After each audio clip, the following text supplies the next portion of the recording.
Who was that? All the way over here. Crazy. I think y'all are downstairs, Moses. What we got today, fellas? You guys are back home, and obviously this 2020 part of the schedule's not gone well at home. Kind of how important is this game and starting fast and closing? I mean, it's the most important game of our season right now. I mean, the next game is always the most important game. We got to put, you know, what happened on Wednesday behind us, and you know, we got another good team that, you know, that I feel like really has an opportunity to come in here and play really hard against us. They have, you know, something to lose. They're desperate as well. They're trying to, you know, make it to the end, like to the tournament. What do you remember from the game up there in Raleigh?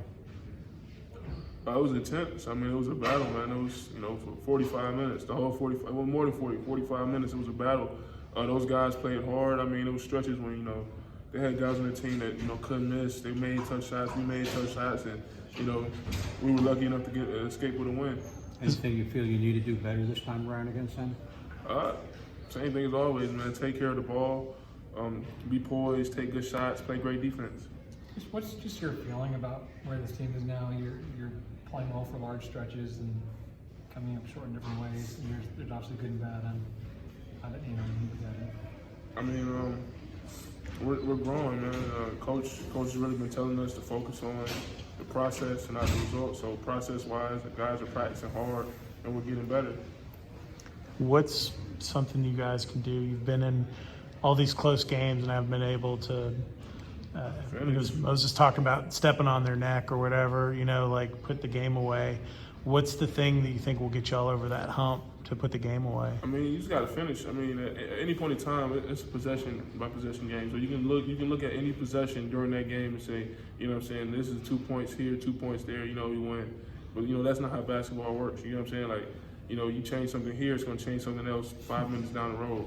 So we gotta be able to finish, you know, in those clutch moments. You know, big time players make big time plays, and we got to step up and make those plays to finish these games. I mean, the opportunity to win is all we can ask for. That's what our teammates, that's what our coaching staff, that's what everybody's preparing us for, the opportunity to win.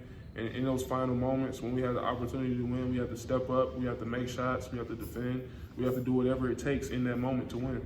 Unlike the season opener, DJ Funderburg is going to be playing in this game. What kind of matchup issues does he present? If I recall from last time we played him, he was a great rebound. It was on the offensive board. It was really heavy, especially in that first half. So I'm gonna have to keep him off the glass. He's a skilled guy. He can shoot it. Really athletic, really bouncy. So he's definitely a good player.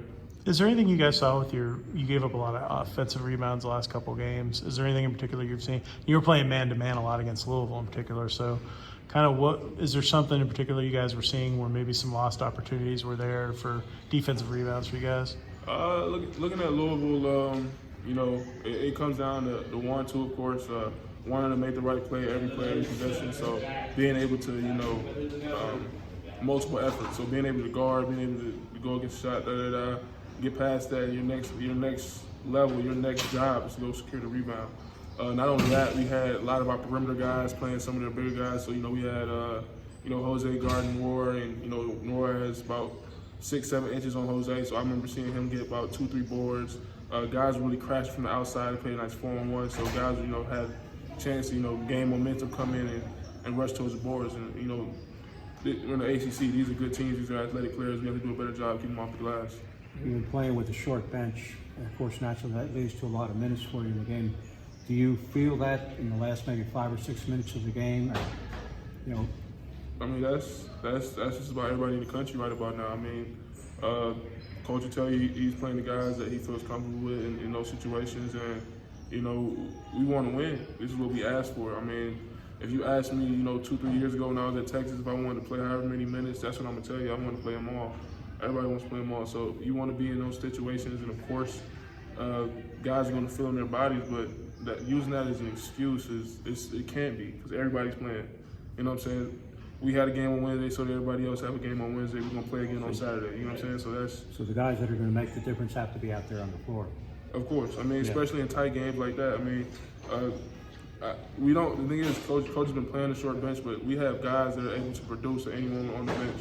But you know, putting guys in later in the game, you know, without a rhythm, without a sweat, you know, stuff like that, it can also be a hindrance, you know, and that can be in coach's mind, you know, putting the guy that may have opportunity to play well, but of course he's going to need, you know, 1 or 2 minutes to warm up in the game, get the flow of the game, and that's not entirely his fault, you know what I'm saying? So, you know, coach is feeling better putting in, you know, guys that are warmed up who have the flow for the game.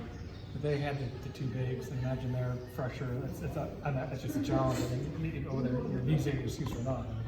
Oh, no, I mean, I remember the same thing last year. Last year I had a pretty productive game against those guys, but with those two coming in and out, I mean, they're big, they're strong, they're physical, they're athletic, and they're a handful. In the way Coach Mack, you know, what he coached and what I was intending to play, you know, they were really attacking me the whole game, whether it was, you know, making me go from ball screen defense to post defense.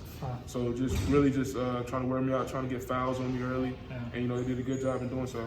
In terms of your kind of in your last month and a half maybe of college basketball, is that starting to dawn on you at all that the kind of clock's ticking here in terms of your games at Georgia Tech and kind of making the most out of these last month of the regular season? Just got to take it one game at a time and try to win games.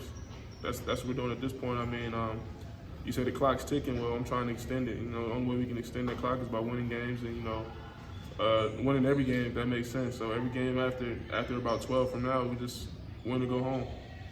I don't think, was there a point in the game Wednesday where you were asked to come out because you were retired, or am I mistaken? I'm not sure. I don't think so. It may have been. All right. Thanks, Jim.